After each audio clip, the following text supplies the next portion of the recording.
What's up, strongest men, women, and children from blocks all around the world? I am my block's strongest man, and this evening I have for you two fantastic guests, as always, Mike and Carlee Olivera. How are you guys?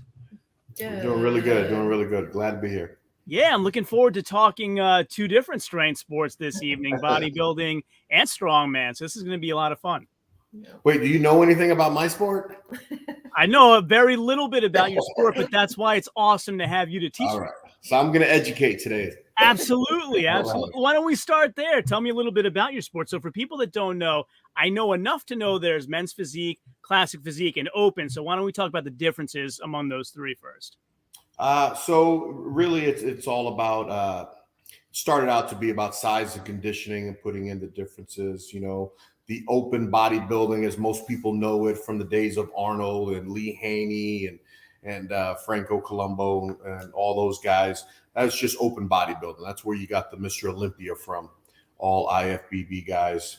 And then about, I want to say maybe 6-7 years ago, maybe 8 now, they decided that they wanted to, kind of bring down the size a little bit. The mass monsters were appearing, pretty much in the 90s, and guys were just getting bigger and bigger.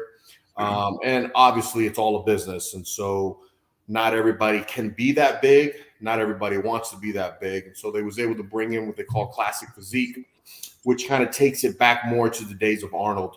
Even though Arnold was so huge and all that, he was, just a little guy compared to our open bodybuilders of today. And they also wanted to bring a more aesthetic look. The bodybuilders today, the open class, are just kind of more of the what we call the freaks, the 300-pounders, the 5'6" guys that are 260, 270. And so we got classic physique now that actually has a weight cap on it, depending on what your height is. And it's a little bit different with the pros than it is with the amateurs. There's a little bit more leadway. You can get a little bit bigger with the pros, but still there is a weight cap. So it stops it from the guys getting too massive. And starting that over again. And then they came out also with men's physique, which was supposed to be like another level of size down from the classic. So the big boys are the open, the medium-sized boys, we'll call them, is the classic. And then the small boys would be the men's physique, who also is just all upper body.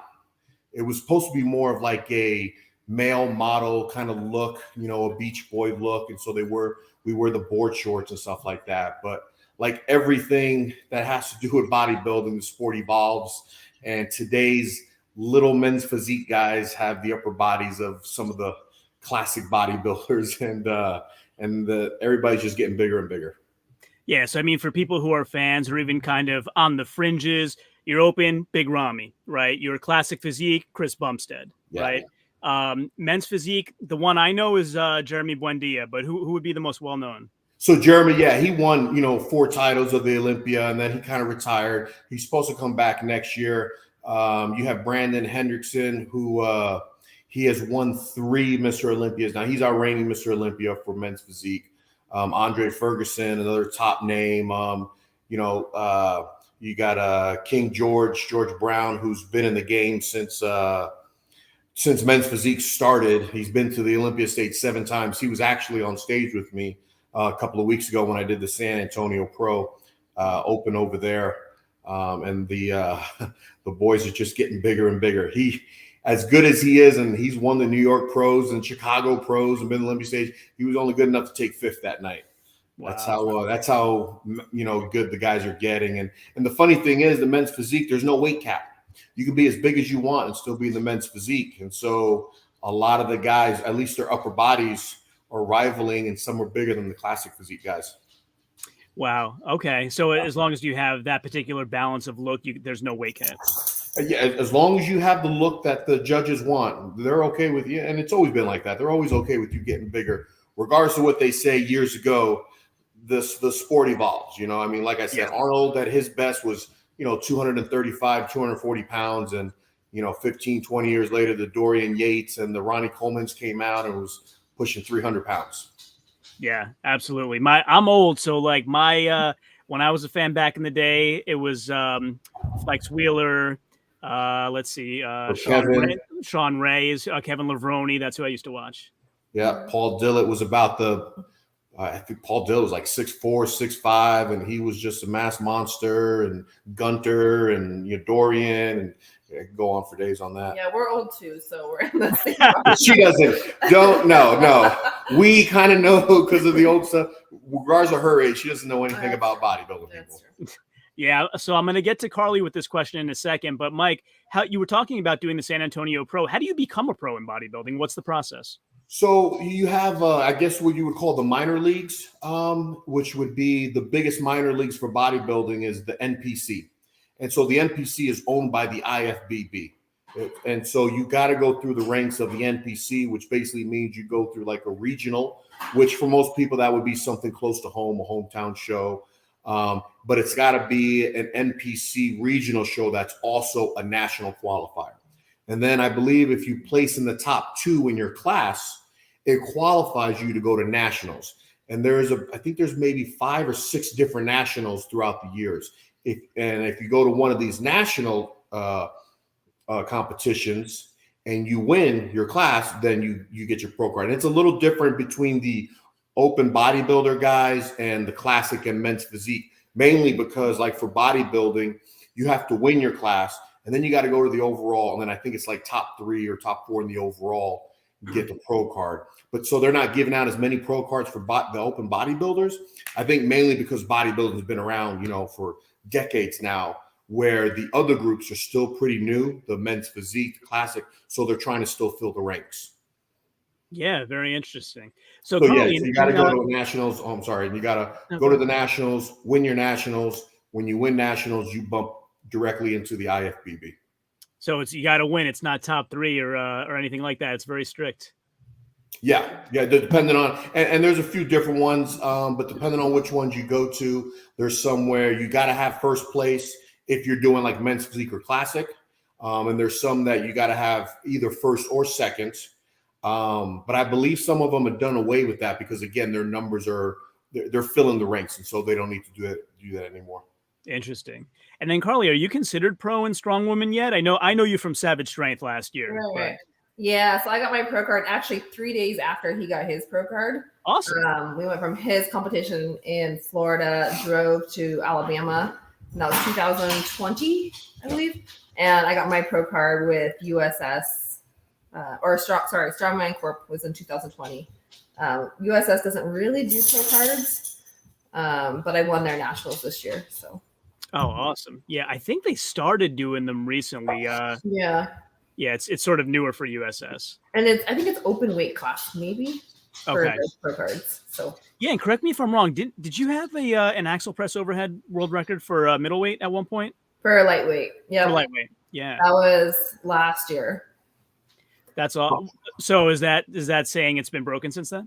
It has been. Yeah, I expected it to be broken the next day. I thought it would be broken like a few hours after I said it, because I said it in the East Coast.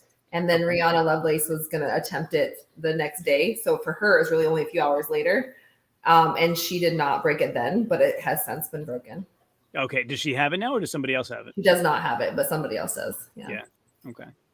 Well, I mean, she's dominating deadlift, so can't have it all, right? Yeah. And just a little side note for people that don't know, when she broke it, she did it with a torn distal tendon on her arm. I remember that now. Yeah, that's crazy. Wow.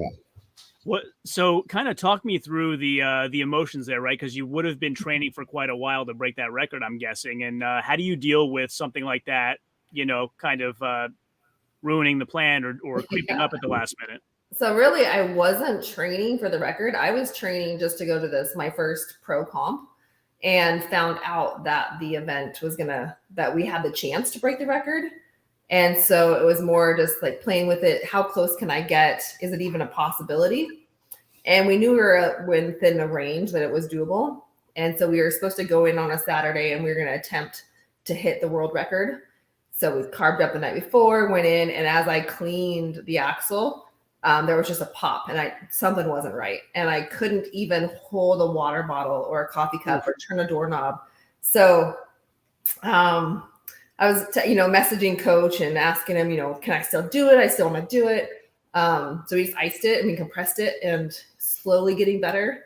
And I went in and got an ultrasound, and they can't tell if it's torn or not based on the ultrasound, but he's like, something doesn't look right. He's like, it looks like a tear. I was like, can I compete? And he goes, well, with these kind of injuries, once it ruptures, you have to have surgery. As long as it's just a tear, like you can go on with a tear as long as, it's not a full rupture. He's like, so you can compete, but just expect that there's a good chance you'll rupture it at the competition. So we just kind of iced it and compressed it and babied it and didn't really do any more training leading up for that last month into the competition. And I had to switch my grip on how I cleaned the axle. And it popped a few times. Once when I was warming up for the axle, I set the world record, went on, and it popped again on keg press. And then I eventually did tear it when I went to pick up a 200-pound stone. And that was just in the warm-up. So I was like, oh, I'm out. So, yeah. She gutted through it pretty quick, because when she was warming up for the axle, I was watching her back there, and so I'm watching. I'm just kind of seeing the weight she's playing with, and I saw one time she went and lifted and she dropped it, and then she was holding her arm. She came up to me and she goes, "It just popped," and I literally looked at her. I go, "Okay, we're done," and she goes, "No, I think I can still do it," and I went, "Are you serious?" And then at that point, I mean, all right, if you think you can still do it, do it. Yeah, and so she went back there and gritted through it and did it. Yeah. And then athletes are a special breed. She kept going with the event, which was funny, because I was like, okay, we got the record, let's just be done. But she wanted to do everything, at least one rep. And so we got to, or I think even on the world record, she was considering going 5 pounds more, because she actually got it pretty easy, a lot easier than we thought. Yeah. And even the official shook his head and said, "No, just Carlee, leave it alone." And then she said, "Okay," and smiled and walked off. That's funny. So, Carlee, you were talking about grip. What's a traditional grip on an overhead axle press? Is it alternating or not? So yeah, so I do. Let's adjust this down a little bit. So I do like one hand over, one hand over, and you can belt clean it. You belt clean it, yeah. I try not to like rest it on my belt, but I definitely like pop it on my belt at that weight. Yeah. Just do a quick transition to clean it. But yeah, it is one over, one under. So I did have to switch it so that I was cleaning it this way versus this way, just to kind of protect that bicep. Yeah. Yeah. But yeah. And they let you go with any type of press. You can do a push press, jerk, anything you like. Yep. So I use my split jerk. Nice. My CrossFit. A little bit rare, right? I mean, Rob Kearney's known for it, but it's a little bit rare. Yeah, you see it more with the lightweight women, and I think it's just because we're smaller, we're more powerful, and we don't have just the brute strength of like the big guys. But I think it's just like as you get into the guys, and especially the bigger guys, they don't really have that explosive power. Like they can't get under the bar like we can. So yeah, you see it a lot more with the lightweight females. Yeah, I mean, we mentioned Savage Strength before. I think Christina Bangma does it that way too, right? Yeah, probably. Yeah. Interesting. So another thing I was thinking about that folks might be interested in is comparing and contrasting how you prepare for a bodybuilding show versus strongman. They're very different from each other. So Mike, you want to go first? What's all the torture you go through to make weight and get ready for a bodybuilding show? So, I spend a good portion of the year where I'm just building up, eating a lot of food, lifting heavy weights. But for the most part, all my workouts are the same. One day I'm doing one body part or two body parts, and the next day and have my rest day. And so it's very repetitive. My excitement for it comes into lifting a little extra weight, doing a couple more reps, stuff like that. Kind of keeps me my motivation with that. But I'll go through, 9 months, 10 months, whatever I'm doing to build up enough muscle before the prep starts.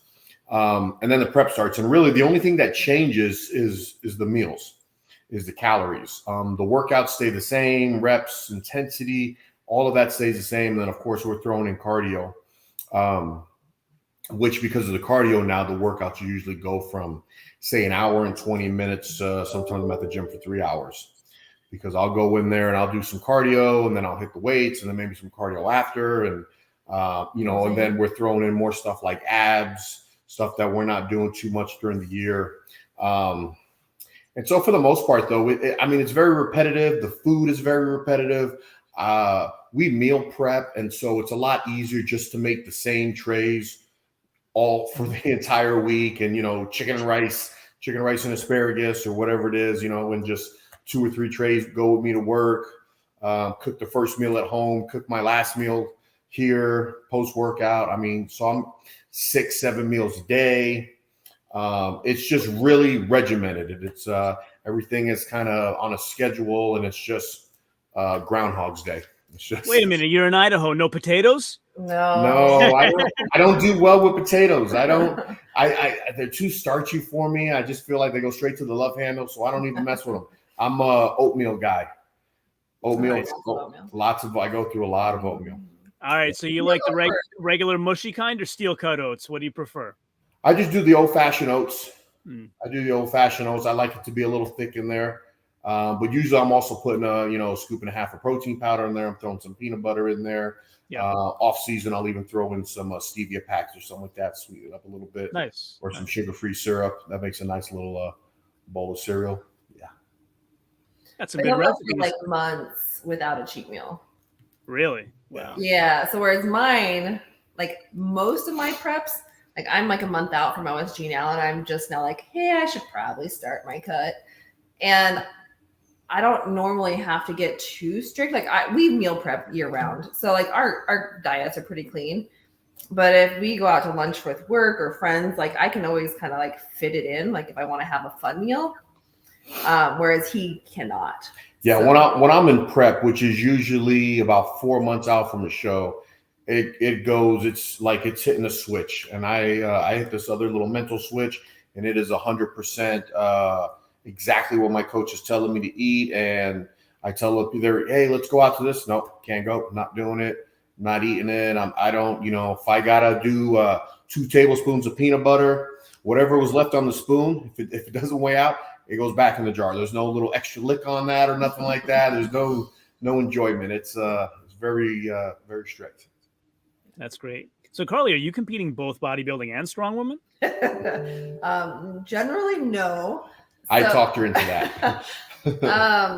So I've done both. Like I just compete in everything. Like sign me up for Spartan races, go run challenges, like any powerlifting. I just love to compete. I knew that after I had bulked, after my surgery, like I did a good bulk and I had put on enough weight, enough muscle that I knew that if I was going to do lightweight for USS, which is 132, that I was going to have to do a very strict cut. There was going to be no cheat meals. There was going to be no, so we just I reached out to his coach and had him like, hey, I'm 6 weeks out from the strongman competition. I need to lose more weight. Let's do it. Let's wrap it into a bodybuilding show. So I did one weekend USS Nationals. The next weekend I did a bodybuilding show. So it wasn't like an ongoing thing. So she's leaving out the whole one part of it was 100% my idea. Yeah. She did nothing. So when we first met, she had done some competitions already, and I think she had 1 or 2 lined up for bodybuilding. And I wasn't into bodybuilding. I just got into the sport myself 4 years ago, I think.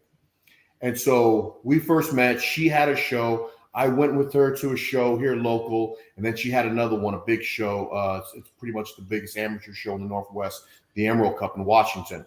So we go up there, and I'm watching that, and she competed, and then I kind of started liking the sport and got the idea of kind of competing and stuff like that. But she would normally do really, really good, and her upper body blows out almost every woman on stage because her back is so defined, the muscles and everything. Her whole problem was always we couldn't get her legs to get us shredded. So that was the biggest thing. But then we noticed as she was going through some of her cuts for, I think it was last year's USS, that all of a sudden when she was cutting on 132, and maybe it's because of the strongman training or something that's happened different in her life years later with the strongman training, is her legs were getting super shredded and cut up. And so when we were talking about, hey, you got to do she's going to do USS again because she wanted that weightlift or wrestling belt. That's her biggest motivation. Everybody wants that. I'm like, you already got the Strongman Pro card. Why do you want to do USS? She goes, I want the belt. And I couldn't do it last year because that's when I ruptured my She had the ruptured tendon. So she was like, I want the belt. So I was like, I started thinking she's going to cut back down to that weight and her legs are going to get shredded. Let's try to put her on stage one more time and see what she looks like. And all it took was me texting her from work and say, hey, what do you think? There's a competition in Oregon. You know, it's a quick little 6-hour drive a week after your thing. What do you think about doing that? And, you know, so she'll take on any challenge. I'm up for anything. And she was up for it. And and that's how she ended up on stage, and she won the overall. So she did really good. That's amazing. But I mean, the most important question, did you get your wrestling belt? I did. I got the belt. Nice. Yeah. I should wear it for Halloween this year. Yeah. So you got it for lightweight, right? Yeah. Yeah, because I think Jessica Mitchell has it for middleweight. She's a friend of the show as well. Right. So I should have gone up to like the 148 class, because then I would have had my qualifier for Clash. But okay. I knew that I'd be going against the middleweight girls, and I wanted the belt. So I got I didn't know there was a requirement for Clash. So Clash, if you get top 2 at USS Nationals, you get your qualifier for Clash. If it's the 148 class. If it's the 148. So they had to choose, because their weight cut is 140. And so they either had to go down to 132 or up to 148. And they decided to go up. Interesting. So, yeah, Clash is really turning into quite a phenomenon. There's so many different shows that he's putting out. It's really, really getting great. It is, yeah. And there's some good shows, yeah. Yeah, I remember the first year I was like, wow, I can't believe he's making them do all this in the sand. This is crazy. As long as everybody's doing the same thing, it doesn't really matter, right? Yeah, I know. We interviewed a few of the athletes, and it's like, how did it feel carrying a fire hydrant in the sand? Yeah. Yeah, crazy stuff. How did you two meet? I think that's probably an interesting story. We met at I'm going to mess up the name. Google. No, Google. I used to say Google, but the Google Dolls. Remember Google? Okay. So there was a concert out here where we live, out here in where was I at the time? I don't know, Boise. Yeah. So anyway, there was a concert out here in Boise, Idaho, and she had a friend, Joanna, who invited her, and I had a buddy that invited me. Not our kind of music. But we went with our friends. Yeah, it wasn't really kind of music. But I was just going to hang out with my buddy, and she was going to hang out with her friend. And there's some other people there too, and we all met. First night I challenged him to a pull-up competition. We didn't do it that night. No, you didn't. But we did. Oh, you challenged me, but we didn't do we pull-ups. didn't do it that night. Yeah. Okay. But yeah, so we met, and it wasn't really anything. We weren't. There was really nothing there. I don't think. I don't know. Right? No, because I mean, we didn't talk for a few weeks afterwards. Yeah, and then I think she was drunk in Mexico and hit me up on Facebook like 3 weeks later, or something like that. I don't know. But and then we started talking from there. And when she got back from a little Mexico trip, then we went on our first date, which was at the gym, which is where we did our pull-ups, and I smashed her. Yeah. May I ask how many pull-ups? I don't remember. I did probably 20. Probably 20, yeah. Probably something like 20 and then stopped. I had gone on a prior Match.com date, and the guy didn't beat me at pull-ups, and I knew it couldn't go any forward. A guy that can't beat me, like I can't be with somebody like that. So he needed to beat me. That's funny. 20 is a lot. But I will say this. I think it was that same date.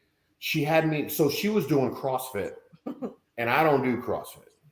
Mm-hmm. And so she had me doing, I don't know, throwing the ball on the wall and like air squat. So there was something else. And I'll tell you what, I was dead. I didn't like it at all. You beat me on that. That was awesome. CrossFit, you got to learn to do muscle ups for CrossFit, don't you? Yeah. She could do some muscle ups. Yeah. I get in trouble. Like once or twice a year, I'll like try to sneak them in. But he always yells at me. Because I know she'll pull something. If you're not doing that all the time, you don't want to just every now and then, let me see if I can still do a muscle up, and then you tear something or pull something when you got a competition a month later. Yeah. That's a good argument, I guess. Carlee, I was wondering another thing. When you first got into Strongman, what was that one event that really got your attention where you were like, I got to do that? So when I first did it, I signed up 3 days beforehand. It was his 40th birthday the night before. So I took him out for his birthday. We don't drink. We drink like maybe once or twice a year. We went out the night before. We went drinking. And then I showed up the next morning to my first CrossFit or my first Strongman competition. I honestly, there wasn't like a single event because I hadn't trained for any of it. But I'd say first out of the gate, that first comp, my favorite was probably Stones. I think someone kind of just challenged you to do it. I had just seen it and I had wanted to do it, but it never lined up with my schedule. So it just happened to line up that I could do it, and there wasn't a bodybuilding show or anything I was prepping for. But really, yeah, it was like 3 days before I signed up. And so at that time, we didn't even know of a place to go train for any strongman stuff. So she had absolutely no training whatsoever. But she has good CrossFit background, so and she was always very athletic and strong. So I train in the woods. I just go find my stones. Yeah, see that. But she was definitely a little hungover because we went to bed probably 3 a.m. or 4. It was, and we knew we were going to be out drinking. Like we even at the place we were going, we got our hotel room there because we weren't going to drive back home. So we knew we were. But I won, and then but she won still. The guy putting on the competition approached me and said, "Hey, like I think you should do this. I can make you a pro. Let's do it." And all right, let's do it. So then I got into strongman. Sweet. Have you ever done natural stones in a competition? I haven't. I was just talking to a friend about that. She's going to sign up for a competition with natural stones, but no, I've never tried it. Yeah, because like I said, I do my stuff in the woods, and it's all obviously natural stones. And I can just imagine that Atlas stones are far, far harder, but I've never tried them. I don't know. At least they're round. You know? Yeah, but I mean, that's the whole thing. You don't have a handle, so to speak, to grab it, you know? Yeah, I've never tried. I couldn't compare them. Yeah, I gotta give that a try one of these days. There's no tacky in the woods either, you know, so it's all me. Sap. You gotta find some sap. Do you have those deer look at me like I'm insane. Yeah. Is there a strongman gym close to you? There's a bunch in New Jersey. Johnny Waz is in New Jersey. Tyler Cotton's like 40 minutes west of me. I'm gonna bring him into the woods and lift some stone one of these days. Go. Yeah, when he doesn't have a Giants live coming up, I don't want him to get injured. Oh, is that where you're at now? Is Jersey? I'm in northern Jersey. Yeah, I was gonna ask you. I'm like so distracted. You're in Idaho wearing a Yankees hat. What's going on here? So I'm originally from Brooklyn, New York. Oh, you are? All right. Yeah. I got family still all in New York and Brooklyn. I got a little bit of family. My sister's in Jersey. Oh, sweet. Yeah, if you know the area, I'm in Bergen County. Yeah, so she's in Harlan, which is near Amboy. Okay, a little south of me then. Yeah, and not too far from the airport out there. So what was because we went out there a few years ago and you went to a strongman gym. It was the first one you mentioned. Okay. Who'd you just mention? Johnny? Is that his name? Yeah, Johnny was. Yeah, we went to that gym. Yeah, he's a good guy. Yeah. Yeah, there's quite a few of them in New Jersey, New York as well. Mm-hmm. Nice. Yeah. So what else was I wondering? Mike, you said you got into bodybuilding about 4 years ago. What's that story? What prompted you to begin? I mean, I've always been in the gym. I've always been into working out, lifting weights and stuff like that. Just never really thought about getting on stage. So when we got together after our little Google Dolls concert and all that, we immediately we were traveling, going to different states for Spartan races. And just anything physical, we were jumping into that. So she really motivated me a lot for that kind of stuff. And like I said, she was still doing a couple of competitions for figure for bodybuilding. And so going to those shows and watching her kind of made me think about that. And I always had people tell me, hey, you would do really good and stuff like that. And so I was like, all right. And we would do it together.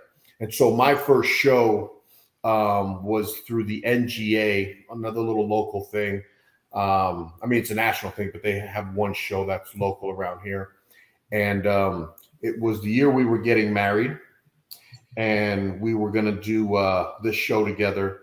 And then there was a show maybe 2 weeks later, Big John show. We were going to do that one together too. So, between wanting to see if I could be good at it, I was interested in it. I watched her do it, and it looked like a lot of fun, and people said I would be great at it. And then the fact that she was going to do it with me, so we were able to train together for it and then get on stage. And at that point, they were still doing a category that was mixed pairs, where, you and your partner would, kind of do a routine on the stage. Posing routine together to music and all that. And so we did that too at both those shows. And so I jumped into the NGA. It was my first show when I was 40 years old. So I could do the open, the masters, the novice, all that stuff, men's physique and classic. And so I was in I got on stage 7 different times that night. And I won. I first place in everything. And so after that, I was hooked. Yeah. When you win, you usually like it. So I got hooked. And then the following week, we went to the other show. It was the same thing. Got on stage like 7 times and took first in just about everything. And it my next after that was, it was my a week after that we were in New York, upstate New York, got married. Busy month for us. Yeah. That's awesome. So was there, I mean, being sort of a gym rat for a while, was there a conscious decision to go, I want to go an aesthetic route rather than a powerlifting sort of how strong am I route? What was that decision process like? So that was very easy for me because deadlifts and back, if I do them in the same week, but deadlifts and squats. Deadlifts and squats destroys my lower back. So I've had a pinched sciatic nerve a couple of times in my life. The first one literally put me in a wheelchair, like for a few days until I can get my right leg to move more than 1 inch as I was walking. It was just faster to go in a wheelchair. And it was some of the most awful pain, and it happened again. And so, that pressure from the squats and the deadlifts, like I said, if I did deadlifts 1 week and then squats the next week, no big deal. But if I'm training for a power meet, which at one point I was kind of interested in doing, and because I always like to lift heavy and stuff like that, then, trying to do them both in the same week and stuff like that, I'd get to a certain weight. And then when that weight got to, a certain amount and I was pushing it, my lower back would always light up again and again. And so it just kind of took that out of the equation for me. He did say he was going to try Strongman once, and we bought him a log. Just not for me. He tried it for like a week. Just not for me. And if you try something, you fall in love with it or you don't, you kind of know, okay, this is my thing or it's not. And, I like doing what I do. I like, I'm very content with what I do. I like getting on stage. I like the aesthetics part of it. I like the chiseled look. I like seeing how I can transform my body. I know I can be strong. I lift, heavy weights. I do that for just bodybuilding. I go in the gym in the off season, and lift some pretty serious weight. But to be able to, I've got 3 different sizes of shirts and pants in my closet, that I'll wear throughout the year because it'll change that much. And to see those changings and to see like the conditioning that I can do and how I can really, really push the body, I enjoy that. Yeah, that's really interesting. It's funny, Carlee, you brought up the log because I was looking to get one, right? And I don't compete at all, but just, for fun. Right. And so, they can be expensive, especially with the shipping costs. So I said, let me go try to find one in the woods that looks like around the right size, right? And I'll sort of carve it out. And so we have a nature center near here. I go by and I said, let me be polite and ask the office before I take their log. Right. And so I go in and I say, I'm into Strongman. I'd like to take one of the logs you already have cut down to make a Strongman log out of it. They look at me like, what's Strongman? And I'm like, never mind. Have a good day. Have a nice day. And I go in the woods and just take it. Right. There you go. Have you carved the handles or anything into it? Not yet. I'm still smoothing it out and sanding it down. But yeah, it's not super heavy, but you can always put plates on it. It's probably 106, 107 pounds empty. Yeah. Nice. Yeah. But it's I like projects, right? So make my own little project out of it. Yeah. Perfect.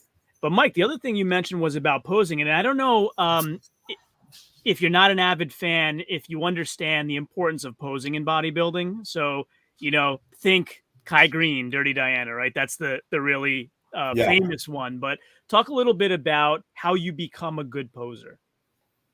And so really, let's say I'm talking about the difference between classic and men's physique. So men's physique, there's really not too much posing involved.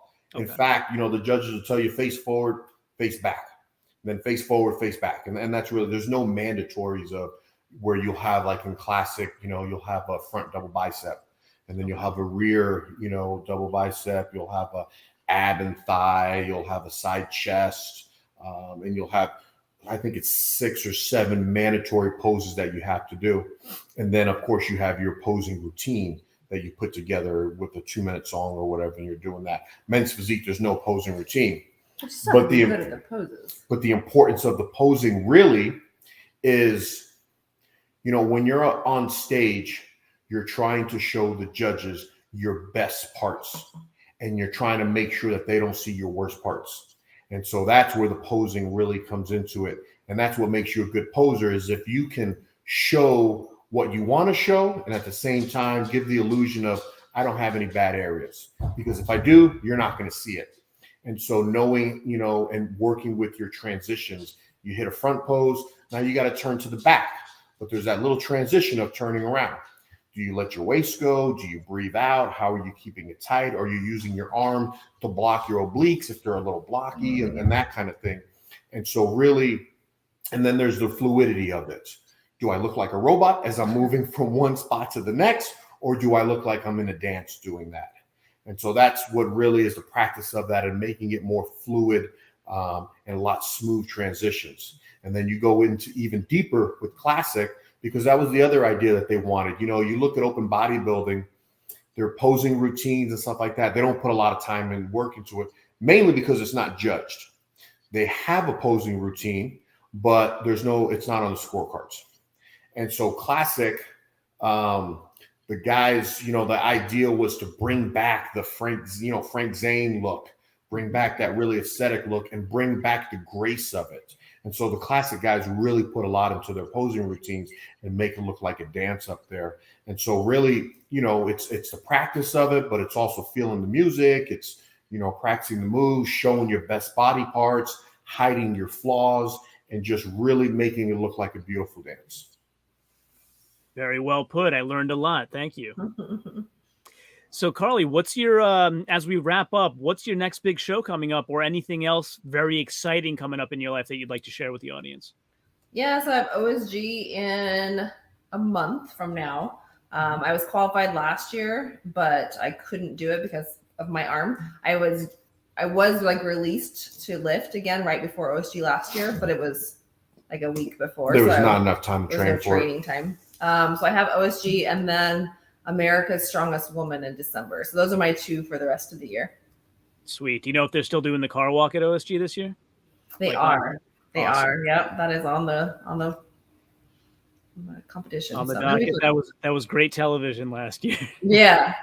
Yeah. They do really good at not only making the events, you know, fun, but also like entertaining, because it is a show. Well, I mean, Lynn Morehouse knows what he's doing. Yep. Yeah. Awesome. And then Mike, how about you? Any shows coming up or anything else? You know. Oh, like I said, a couple of weeks ago, I did the San Antonio Pro, and I was literally up there with the guys that are. There were several guys that had already been on the Olympia stage, and so I was able to, you know, bump up elbows and shoulders and pose with some of the best there is, and it let me see what I need to do to get to that same kind of level. Every year I come in a little bit bigger, a little bit more conditioned. And for every extra 2 pounds I put on, the guys around me are 6 and 8 pounds bigger. So I'm going to take, instead of doing my usual little, 7 to 9 months of building, I'm going to keep building until I know I'll be at a weight to where I'll match up with the best of the best size wise and have that same thing. So that's the other difference, a huge difference, with bodybuilding for what I'm doing and what she's doing. She'll compete all year long, where I am spending most of the year getting myself prepped and ready to go into a cut phase so I can get onto the stage. So my entire year is one long training session, but it takes that long to do all that, where, she can compete every month somewhere if she wants to.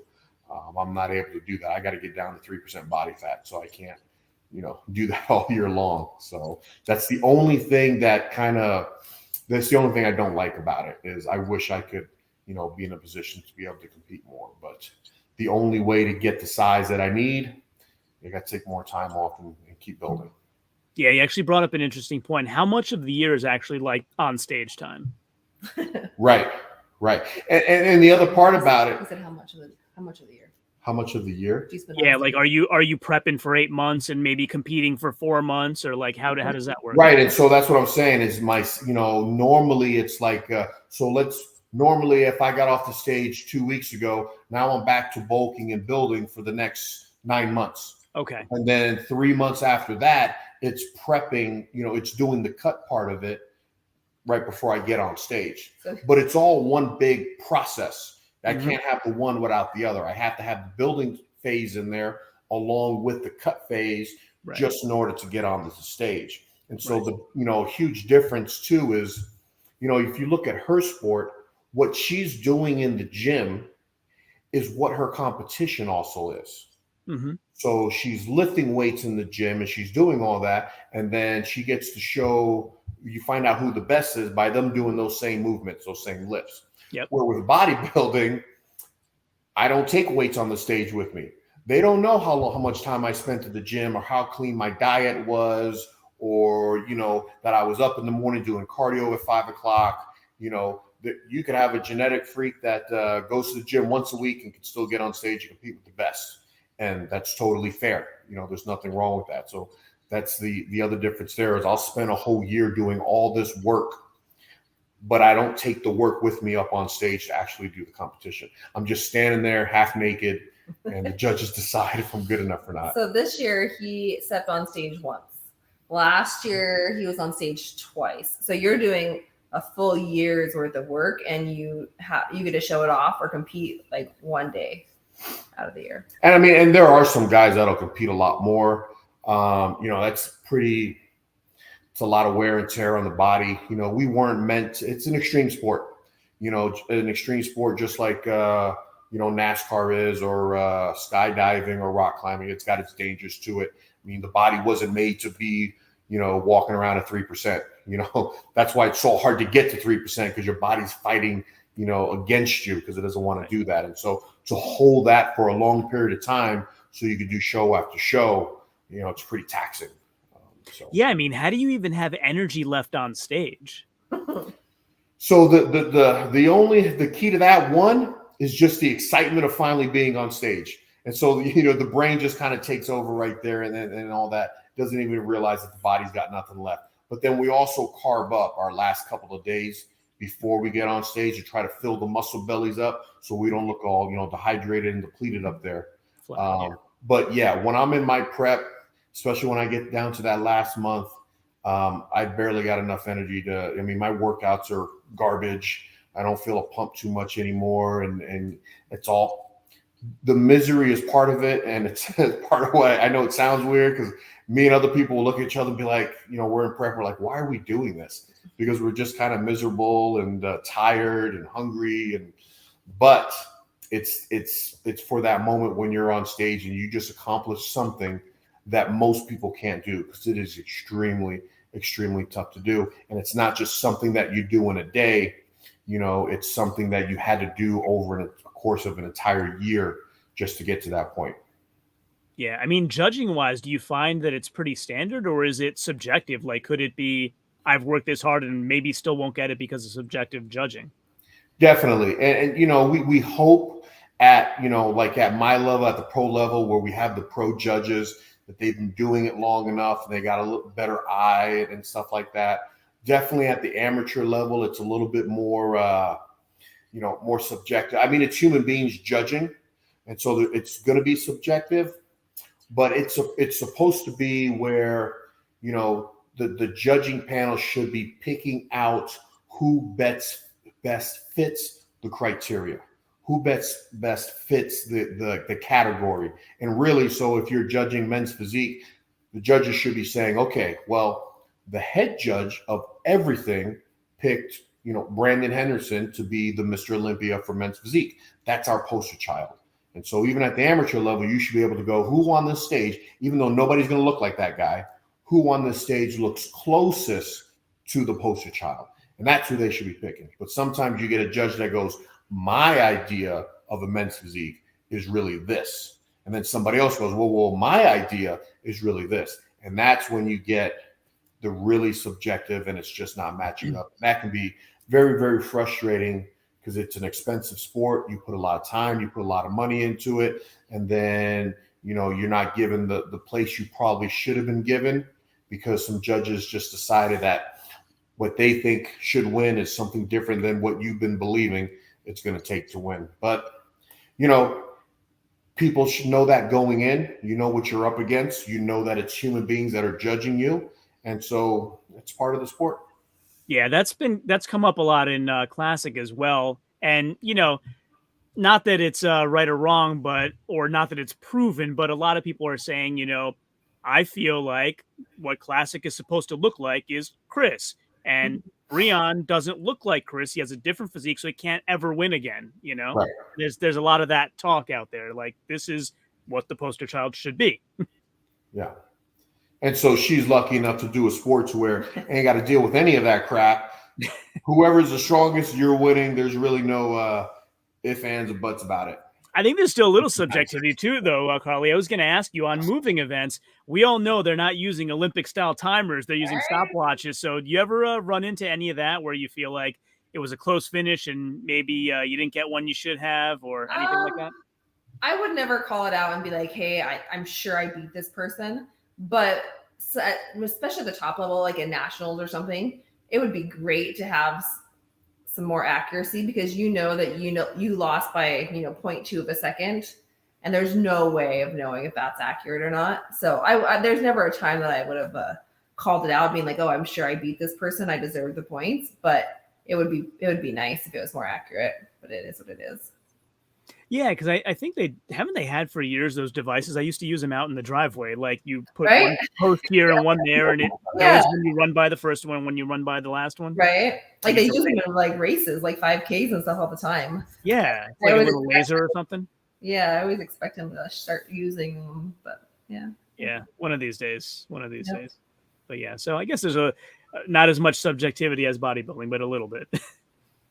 Yeah, and you always get a ref that might. That's true. I've seen that. A down command. You get you'll get one ref that they'll want you to stand with it and be perfectly still, and then you get another ref where as soon as you lock your arms, he's telling you to drop it. And so obviously you want the ref that's quickly telling you to drop it instead of the other one that's like looking at your feet to make sure your toes aren't moving. I've seen that. Yeah, that's frustrating. I've seen it with log press a lot, where if you're not peeking your head through, it's a deduction. Happened with Pablo Nakonechny. I think it was Middle East Strongest Man, where he did like 6 or 7 reps and got none of them because he didn't poke his head through. Right. Oh, man. But yeah, so this has been a blast. I think I've learned a lot from both of you. Most importantly, how can people follow you? Is Fit Couple Idaho on Instagram the best way, or what's the best way to follow you both? Yep, Fit Couple Idaho on Instagram. We've started sharing some of the same videos. We did YouTube for a little while, but it was just so time consuming to edit and film that we haven't really been doing that in the last year. So there's some shorts on there, though. Yeah, there's some shorts on there. But and there's some videos there, though. Yeah. What's the name of the Fit channel? Couple Idaho. It's also Fit Couple Idaho? Oh, no, that is. It's just my name, Carlee Olivera. Okay, cool. Yeah. Yep. Awesome. All right. Well, I had a blast. Hopefully you guys did too. Maybe we'll have you on again sometime in the future. Perfect. Sounds Thank you good. so much. Appreciate it. Awesome. Have a great night. Me too. You too. All righty. Bye-bye.